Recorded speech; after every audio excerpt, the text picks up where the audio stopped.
شروع کوم په نامه د لوی تیښتن چې دی ډېر مهربان رحم کوونکی دی. زما عزیزان دوستان، د معاشرتي اهدافو په باره کې زه له تاسو سره د قرآن په رڼا کې، د قرآن د آیاتو په رڼا کې له تاسو سره څه خبرې کوم. معاشره به دا ته یایي چې موږ بازار له ګډ سره ځو، په یوه په بل چلاو کوو، د جمعې لمانځه له ځو، مسجده له سره ځو، فاتحه له ځو، جنازې له ځو او عید لمانځه له په یوه ځای لمونځونه سره کوو. و دا ته معاشره ویل کېږي. نو په معاشره کې به ستا څنګه چال چلن وي، د دې په باره کې زه د قرآن په رڼا کې له تاسو سره څه آیتونه شریک کوم. الله پاک په قرآن شریف کې وایي: ولا تصغر خدک للناس، په خلکو کې په ترخ تندي مه ګرځه. ما خلک دي چې وروره په تندي 18 بجاو کړي، دا دنیا غمونه یې ګړ د باندې ولکوړي کړي. یا خله دی وي چې د کبر کوي، یا بیا دی دا وي چې انتهایي بد اخلاق وي. نو الله پاک یې ترخ تندی ما په خلاص تندي په خندا پیشاني له یو بل سره ملاوي. ولا تمشي في الارض مرحا، او پر ځمکه باندې په تکبر سره مڅ، په اکړ سره مڅ. کله مو شي منه پلاني باندې ډیره هوا نه وته، هوا مو په درنه نه بس. صلی الله پاک یې فانك لن تخرق الارض ولن تبلغ الجبال طولا. نتا ځکه زل چرلایس نه ته بیا دغه نجګي چې رو د غره و څوکه وسر ته رسېدای شي. نه کله موږ چې یې پلانای ګلیډر د انځک زله چیري دا تخریق الارض معنا دا د کله اوس موږ ځو په لیاري لهه راشي، غونډۍ راشي، نو ځکه خلک زله درته چیري نه ته بیا ځکه پرې کولای شي چې په هغه همواري لیول روان نو گزاره کوه. بل ځای الله پاک یې چې یا ایها الذین آمنوا لا یسخر قوم من قوم عسى، ای د ایمان والاو تاسو په یوه په بل پسخن مه ووایئ، د یوه د بل په کومو پسخن مه وهاست. دا پسخن ډېر بېکاره شی دی. موږ پښتو کې مثال دی، په یوه څاپېړه د 100 مقام خوږېږي. نو په دا یوه پسخن باندې چې په یو قوم باندې ووایي د ګډ کامدارانو خوا به تېر شي. لهذا پسخن مه وایئ، نه دې ښځې وهي په ښځو، نه دې مړونه، یا انفراداً او اجتماعاً دواړه پسخن ناجایز حرام دی.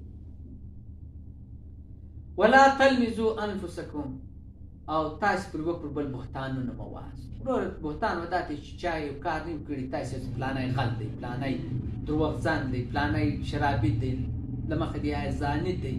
نو تاسې الزامونه بهتانونه په چا مه لګوئ. ولا تنابزوا بالالقاب، او یو بل په خوړجن نومو مه سره لولئ. د خوړجن نومو دوه مطلب دي: یا د ده نوم چپ واخلي، یا وینې خوړجن یې واخلي، یا بل د ده د جسامت د مناسبت سره ته یې خوړجن نوم پکښېږي. مثال کې نوم بګړاو کې د یو مېړه نوم خیربخش دی، ته او خربشو، خربشکه. یا د یو مثال اوږد دی، ته او جرلمبو، او شین سترګې. وینه ګوره دا نومونه چې کوم دي دا نه دي جایز. نه بې نوم غلط اخلي، او نه بې یا مثال یو پرړ سړی دی را روان دی، ته او ګامیشه یا موټو، او دغه ډول نومونه خوړجن نومونه پر یوه پر بل مه اږدئ، مه یې نوم بدلواست. مثال نوم بدلېدن هم دا مطلب دی، لکه اوس مثال د یو سړي نوم رحمت الله تیار احمدګای. نو دا نمونه مه بګړاواستو، مه یې خوړجن نمونه پر اږداستو. ولا تنابزوا بالالقاب، او بل دی وقصد فی مشیک، او تک چې کوم دی په میانه روي سره کوي. په معاشره کې روان یو ټولی روان واستو، یو جماعت ورور ته ګوډ اړمۍ سوی په مخ کې روان، او نه بیا دونې سوکت ځه چې ورور جماعت روان دی په مخ خلک، ته له شا ورور ځن پاته سوی، بلکې په اعتدال سره ځه. وقصد فی مشیک واغضض من صوتک، او چې غږېدې هم په یو محفل کې نو په درمیانه لحاظ سره غږ، مه ډېر رمبړاږه، مه ډېر په زوره غږاږه. څه الله پاک یایي ان انکر الاصوات للسمین، دا آیت سره ملاو دی. واقصد فی مشیک واغضض من صوتک ان انکر الاصوات لصوت الحمیر، یایي په غږاو کې میانه روي راوله، د خره په ترانګه مه رایاږه. څه تر ګردو بدترین اواز د خره غدی د الله په نزد.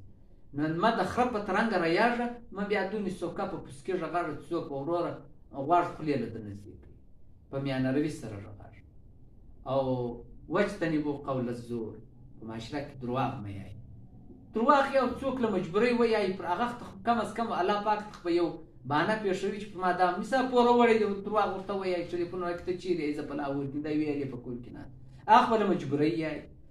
پر دا خبر ته هم الله پاک ته دا ویلی چې وروره دا مجبوري. او یا خلک په پیشن یایي، په پیشن باندې وروره د نوم د لوړېدو دپاره یې چېرې یې؟ مړه اسلام آباد کې له پلاني منسټر سره ملاقات کوم، دا یې ویلې په نسخې. نو دروغ مه یاست دوباره. او پر دا باندې الله پاک یې الا لعنت الله علی الکاذبین، په دروغزن د الله لعنت.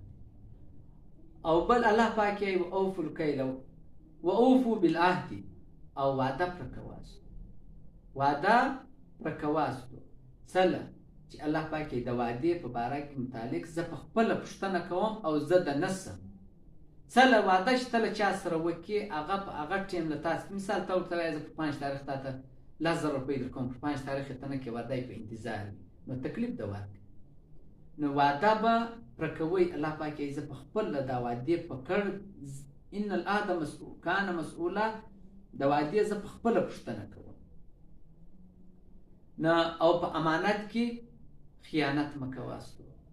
نه د معاشرې ډېر آداب دي، وقتاً به وقتاً به زه پیښوم. ویډیو ډېره اوږدې دي، نو د اوږدېدن له وجې زه دا ویډیو په دا ځای سټاپ کوم. بله ویډیو کې به انشاءالله. والسلام.